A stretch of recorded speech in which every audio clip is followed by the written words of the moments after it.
लोगोफोर नोंथांमोनाबो भिडिअखौ नायबाय बुजिमोनबाय जानो हागौ लोगोफोर बे मानसिया मा खालामदो बे मानसिया लोगोफोर हमजानानै जोबोद मोजां जादो हमनानै जोबोद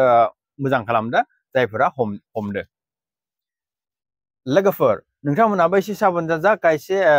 सानै हय आपल'ड खालामि मानसिफोर दं फट' मोनबानो भिडिअ मोनबानो फेसबुकआव आपल'ड खालामनो हायो जेबो साना बैफोर एसे साबधान जा मा खालामो जायफोर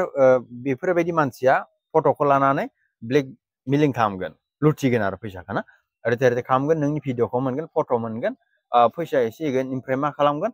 नोंखौ सिगिसिउ खालामगोन फैसा थैसा होआबाथाय नोंखौ नै भाइरेल खालामनो हागोन नोंनि फट' भिडिअ लोगोफोर नोंथांमोनाबो एसे साबधान जायफोरा सानै हय फट' आपल'ड खालामग्राफोर आरो भिडिअ आपल'ड खालामग्राफोरखौ बुंदों एसे साबधान जा बे मानसिखौ हमनाया मोजाङानो जादो जोबोद गोजोननाय जासिहरो बैफोरखौ जायफोरा हमदो बिखौ लोगोफोर नोंथांमोना बैफोरबायदि मानसिखौ नोंसोर बायदिबो मा खालामनांगौ कमेन्टआव खोन्थाहर लोगोफोर आरो नोंथांमोना आंनि चेनेलाव दांबाथाय आंनि चेनेलखौ साबस्क्राइब खालामना हो लोगोफोर इदिनो नोंथांमोना आरो गोदान भिडिअ नुनो मोनगोन।